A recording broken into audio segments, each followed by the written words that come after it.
গুরুত্বপূর্ণ খবর এই মুহূর্তে যে কিছুক্ষণ আগে যে কর্মসমিতির বৈঠকের জন্য দীর্ঘ জরুরি মিটিং এ বসেছিলেন মমতা বন্দ্যোপাধ্যায় তৃণমূল কংগ্রেস সুপ্রিমো, এবং এই মুহূর্তে যেরকম জানতে পারা যাচ্ছে আপাতত তৃণমূলের সমস্ত পদের অবলুপ্তি ঘটানো হয়েছে। সেই বৈঠক থেকে যে বৈঠকের তালিকা নিয়ে কিছুক্ষণ আগেই সাংবাদিকদের মুখোমুখি হয়েছিলেন পার্থ চট্টোপাধ্যায়, এবং যেখানে এই জাতীয় কর্মসমিতিতে কারা কারা থাকছেন তার তালিকা ঘোষণা করা হয়েছিল।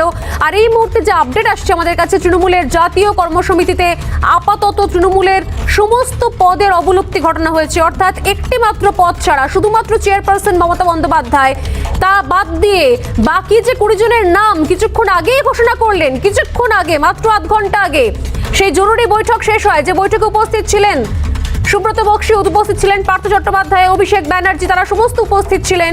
সেই বৈঠক শেষ হয়ে যাওয়ার পর সাংবাদিকদের মুখোমুখি হয়েছিলেন পার্থ চট্টোপাধ্যায় এবং তিনি একটা তালিকা প্রকাশ করেছিলেন, 20 জনের তালিকা।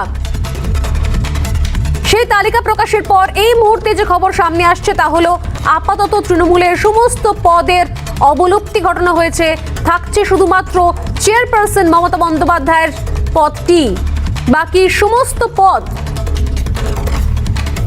কার্যত শূন্য করা হয়েছে, আর কোনো পদ থাকছে না।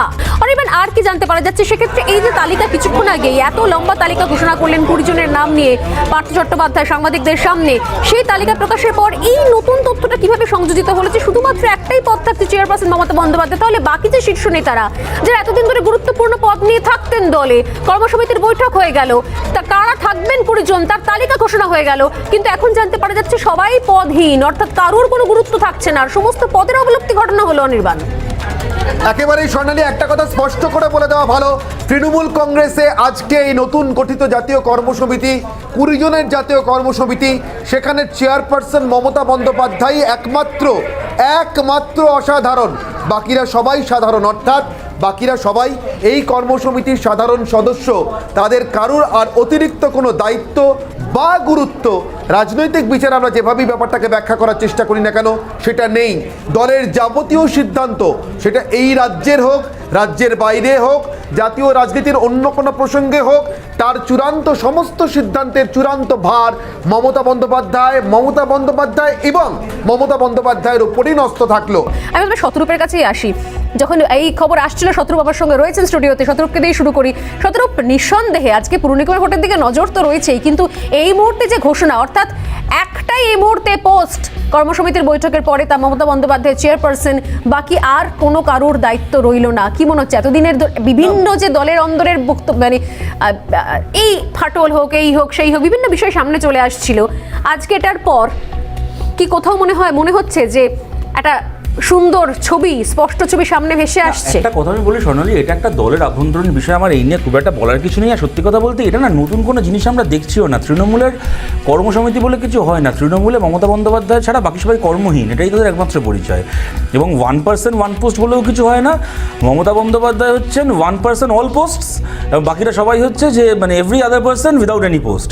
এটাই তৃণমূল কংগ্রেসের এসেন্স। এবার এবারে মাঠে ময়দানে ছেড়ে দিয়েছে দিদির নাম করে, যে যেখান থেকে পারো তোলাবাজি করে, গরু পাচার করে, কয়লা চুরি করে, কাঠ চুরি করে, চাল চুরি করে কমে খাও, সম্পত্তি বানাও, ছেলে ভাইবোর জন্য ইনকাম করো, সে ঠিক আছে, কিন্তু রাজনৈতিক ডিগনিটি নিয়ে, সাংগঠনিক ডিগনিটি নিয়ে পার্টি করো, এসব হবে না। আমি একটা কথা বলি স্বর্ণালী আপনাকে, ধরুন এই আপনি জানেন এই যে কদিন আগে আমি আপনার এখানে বলছিলাম যে মমতা বন্দ্যোপাধ্যায় একটা সাংগঠনিক সভা ইত্যাদি করলেন, আমাদের দেশের না ইলেকশন কমিশনের কতগুলো তো ডুজ অ্যান্ড ডোন্টস আছে। প্রত্যেকটা রাজনৈতিক দলকে ইলেকশন কমিশনের দ্বারা রেকগনাইজ থাকতে গেলে কতগুলো জিনিস ফলো করতে হয়। যেমন ধরুন তাদেরকে একদম মানে সোয়ার ইন করতে হয় যে আমরা ভারতের সংবিধান মেনে চলবো, ইত্যাদি ইত্যাদি কতগুলো ক্লজ আছে। তার মধ্যে একটা অন্যতম ক্লজ হচ্ছে দলের একটা আভ্যন্তরীণ গণতন্ত্র আছে, এইটাকে কিন্তু নিয়মিতভাবে ইলেকশন কমিশনের কাছে সেটাকে এস্টাবলিশ করতে হবে। মানে আপনার সাংগঠনিক ইনার পার্টি ডেমোক্রেসি যে আছে, সাংগঠনিক নির্বাচন ইত্যাদি প্রক্রিয়া, তাই ইলেকশন কমিশনের মানে অভ্যন্তরীণ গণতন্ত্র দলের, এবং এটা ইলেকশন কমিশনের দেওয়া একটা ক্লজ, এটা না মানে একটা দলের ইচ্ছা থাকলে সেটাকে ভায়োলেট করতে পারে না। তাই যে কোনো দলকেই, এটা মমতা বন্দ্যোপাধ্যায়ের দল বলুন, মায়াবতীর দল বলুন, লালু প্রসাদের দল বলুন,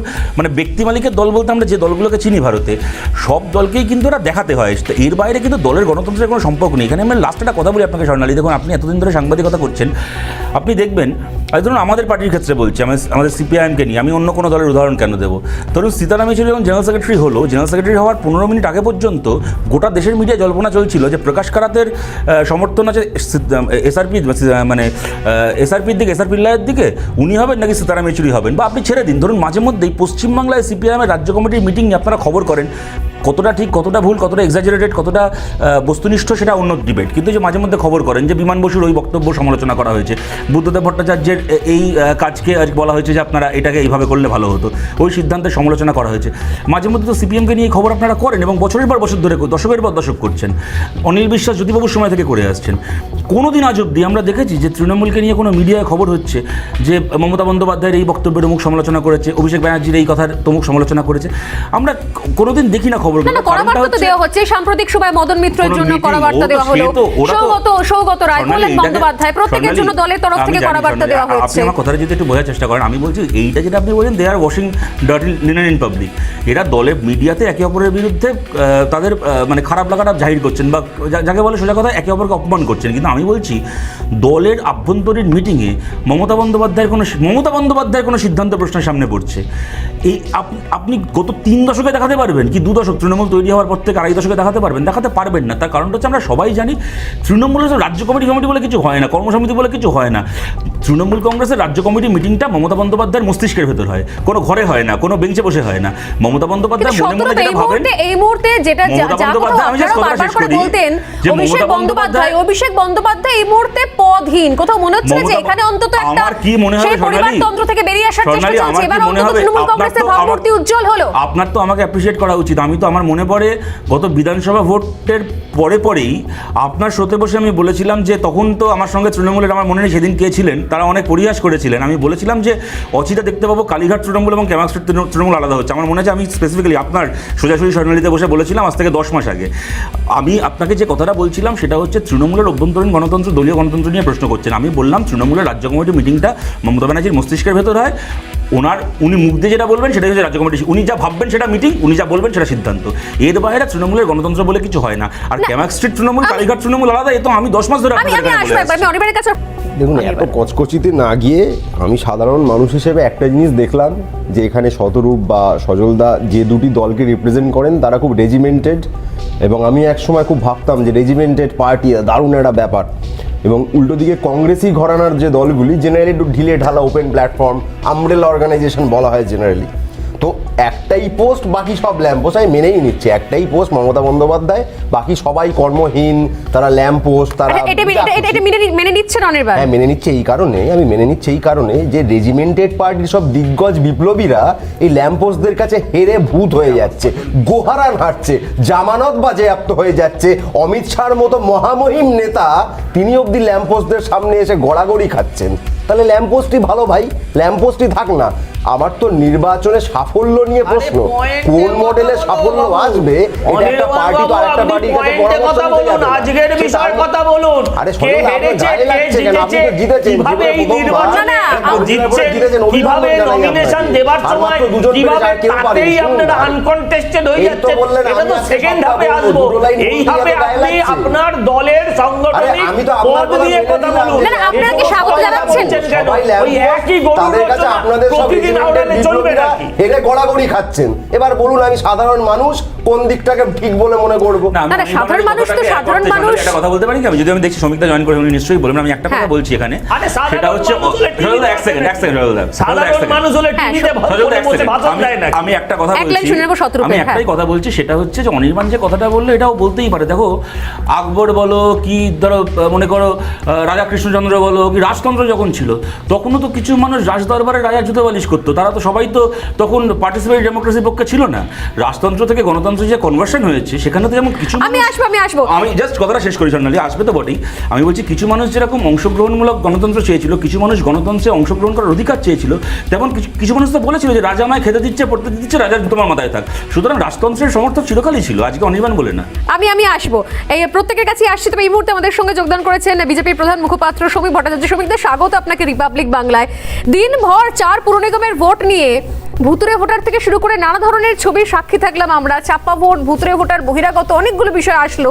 কিন্তু এই মুহূর্তে যখন সমীকদা আপনার সঙ্গে কথা বলছি, আরও একটা বড় খবর কোথাও সংবাদ শিরোনামে জায়গা করে নিয়েছে, তাহলে এই মুহূর্তে মমতা বন্দ্যোপাধ্যায় ছাড়া, আপনি বোধহয় শুনছিলেন আমাদের আলোচনা, বাকি দলে কারুর আর কোনো পোস্ট রইল না। আমি কিছুক্ষণ আগে সজলদাকে জিজ্ঞাসা করছিলাম যে আপনারা তো বিগত সময়ে এই যে মাদার ভার্সেস যুব বিভিন্ন এই যে কোথাও বিতর্কগুলো সামনে চলে আসছে, সেগুলো কোথাও বিরোধীরাও সেখানে আক্রমণ করছেন, কোথাও কি তাহলে সেই সমস্ত আক্রমণের অস্ত্র, সেই সমস্ত খোঁচাদের অস্ত্রগুলোকে ভোঁতা করে দিলেন মমতা বন্দ্যোপাধ্যায়, যে আর কোথাও কোনো জায়গা নেই, কোনো বিতর্কের অবকাশ নেই, অভিষেক বন্দ্যোপাধ্যায় এই মুহূর্তে পদহীন, এটাই একমাত্র বার্তা মমতা বন্দ্যোপাধ্যায়ের? শ্রমিক দা,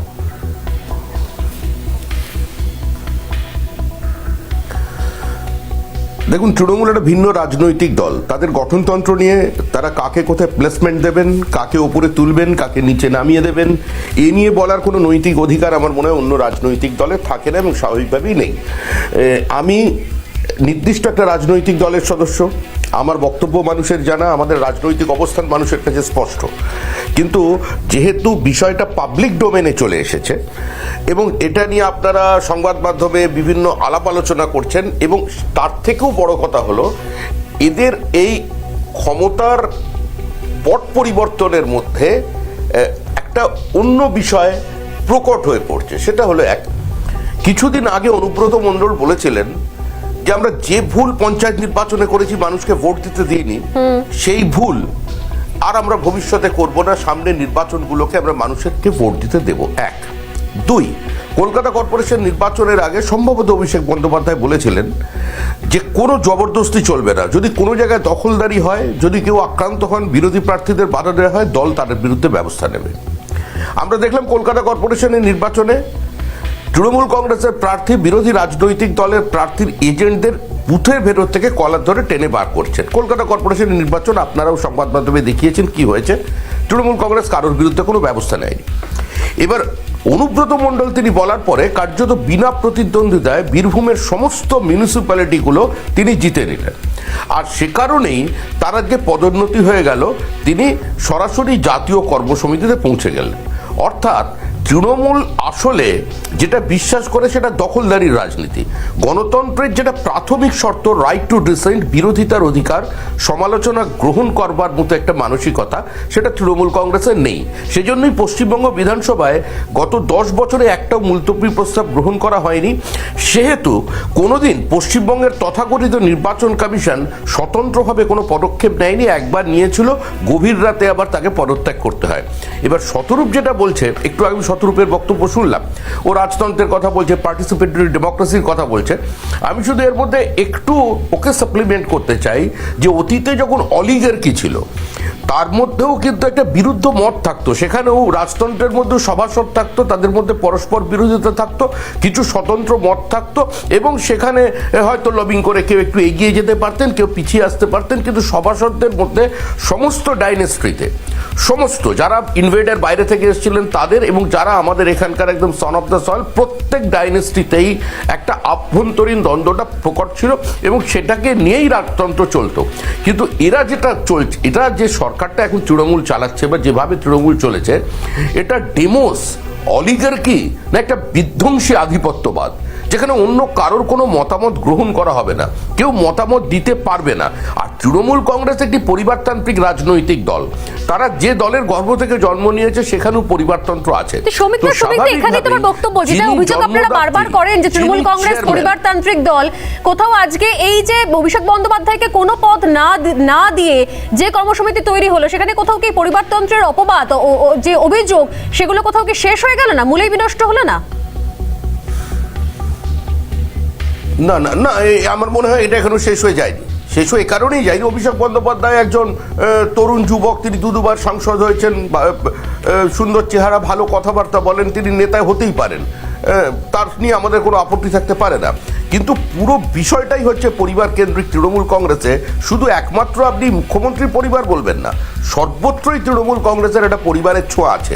সমস্ত রাজনৈতিক দলে অল্প বিস্তর এটা থাকেই, কিন্তু একবারে একটা রাজনৈতিক দল ঘোষণা করছে যে কোনো প্রার্থী যিনি জয়ী হয়েছেন তার পরিবারের কেউ হবে না। দেখা যাচ্ছে একজন পরিবারের 7 জন প্রার্থী, একজন পরিবারের 3 জন প্রার্থী, মানে সপরিবারই এই মন্ত্র নিয়ে তো প্রায় বহু কাউন্সিলরই এবারে নির্বাচনে প্রতিদ্বন্দ্বিতা করলেন।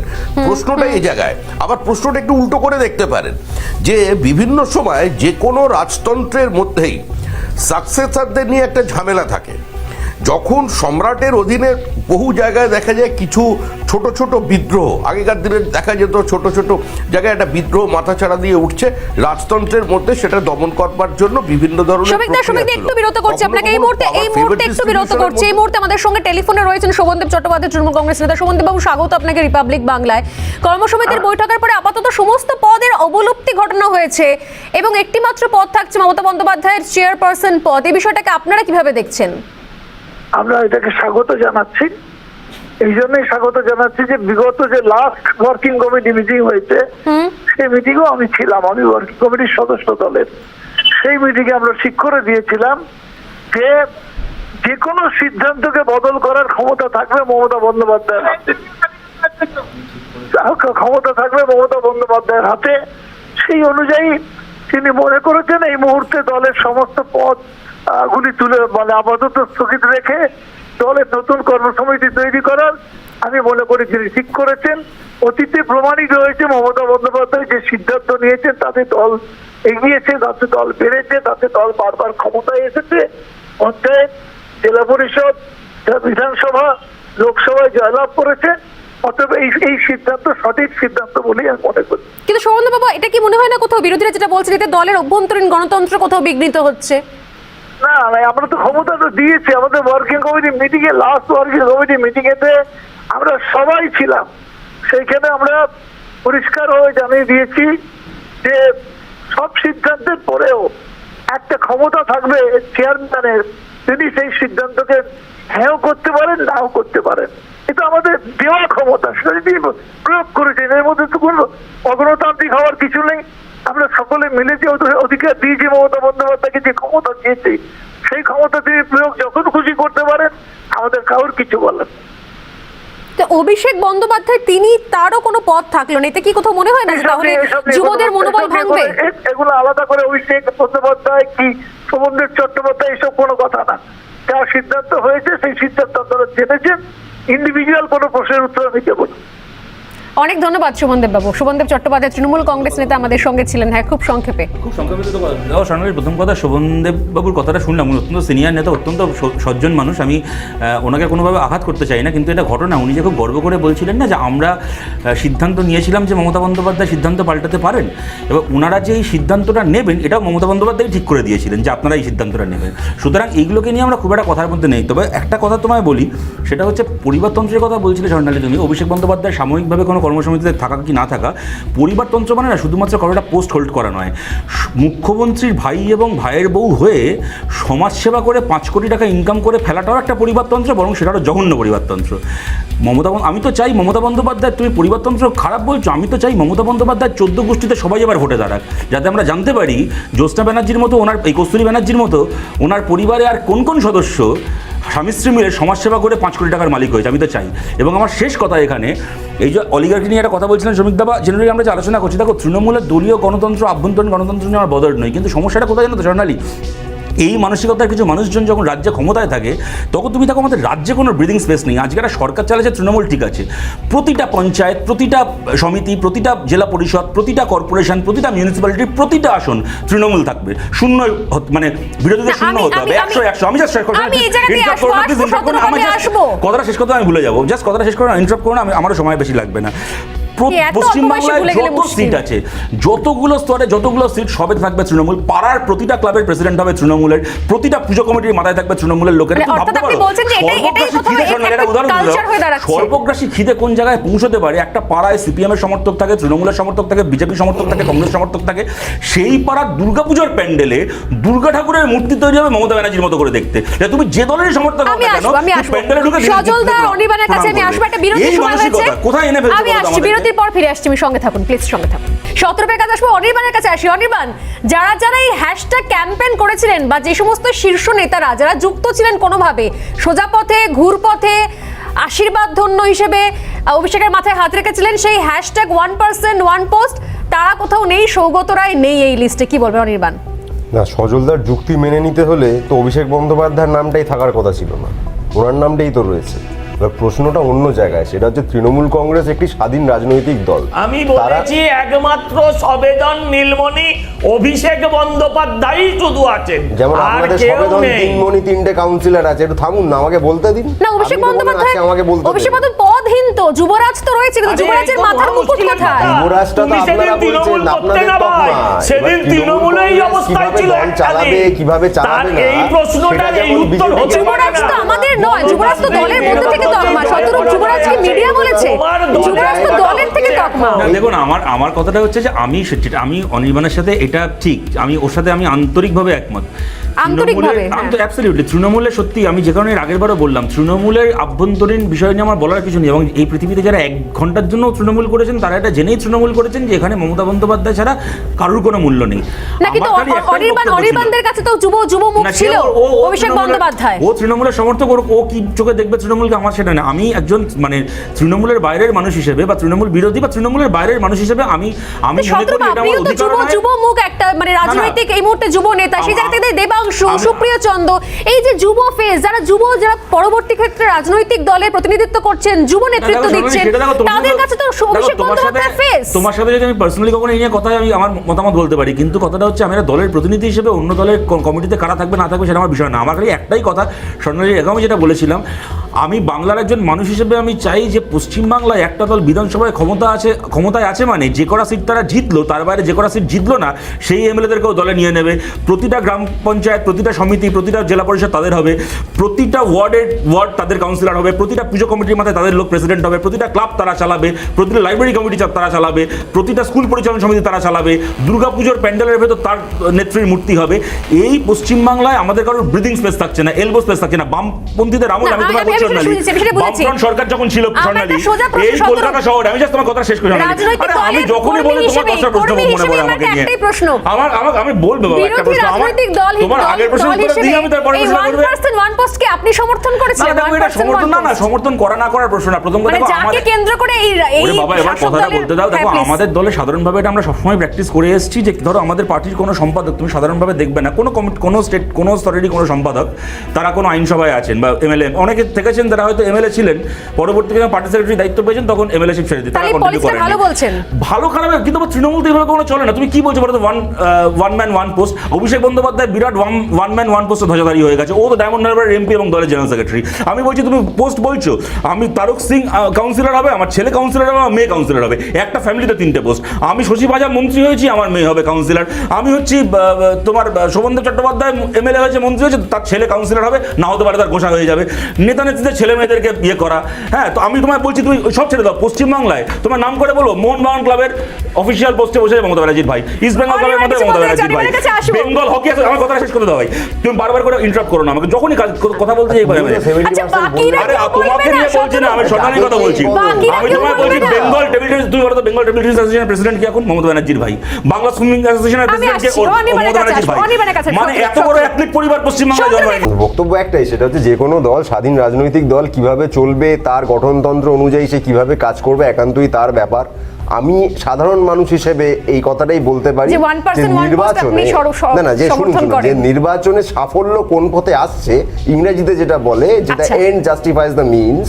এক্ষেত্রে যদি ওই একটা পোস্ট বাকি সব ল্যাম্প পোস্ট করে তাবড় সব জনগণতান্ত্রিক ভালোবাসার যুদ্ধের ক্ষেত্রে যা কিছু করা চলে, তাই নির্বাচনে জয়ের ক্ষেত্রে যে কোনো পথ নেওয়া যায়, সেই পথে স্বাগত। অনির্বাণ অসাধারণ। এর আগেও বলেছে যে ওর কাছে জনগণতন্ত্রের থেকে রাজার জুতোকে মাথায় নেওয়া রাজতন্ত্র শ্রেয়, যদি রাজতন্ত্র আমাকে ভালো রাখে। সুতরাং এরপরে আমি তো ইন্টারাপ্ট করি তোমাকে, আমি তোমায় বলতে দিলাম, আমি বলিনি, তারপর তুমি বলবে।